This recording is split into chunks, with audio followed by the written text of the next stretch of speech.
వదిలింది. ఇంకా మన దగ్గర శక్తివంతమైన హైడ్రోజన్ బాంబులు, అణుబాంబులు, యుద్ధ నౌకలు, యుద్ధ విమానాలు, శక్తివంతమైన సైన్యం కూడా ఉంది. దానికి తోడు ఈరోజు మనకి రష్యా సపోర్ట్ కూడా ఉంది, అమెరికా సపోర్ట్ కూడా ఇస్తుంది. అలాగే ఎవరు సపోర్ట్ ఇచ్చినా ఈ పైన మనకు ప్రశ్నించే రష్యానే మనకి మంచి దోస్తు. రష్యా ఒక్కటి ఉంటే చాలు మన పక్కన ప్రపంచాన్ని వెళ్ళేయచ్చు.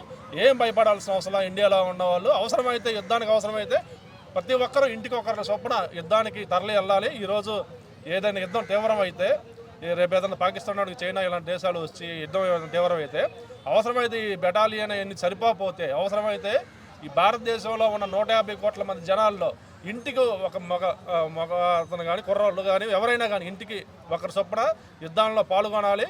మీ వంతు దేశం రక్షణలో పాల్గొని ఈ పాకిస్తాన్ కుక్కల్ని తరిమి కొట్టాలని నేను కోరుకుంటున్నాను. ఓకే, ఇంత జరిగినా సరే వాళ్ళు మళ్ళీ మోడీ గారికి వార్నింగ్ ఉంటే ఎలా చూడాలి? అరిచే కుక్కలు కరవ అంటారు.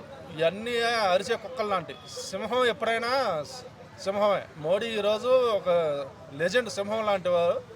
ఈ కుక్కలు ఎంత మనిషి మోడీ పంజా దెబ్బకి ఇవన్నీ నేల గరుచుకుంటాయి. రాత్రి ఆల్రెడీ నేల గరుచుకున్నాయి. త్వరలోనే ఆపరేషన్ సింధూరా 2 కూడా ఉండిద్ది. ఈ నెక్స్ట్ అటాక్ ఉగ్రవాదులంతా మొత్తం పూర్తిగా నాశనం అయిపోతారని నేను అనుకుంటున్నాను.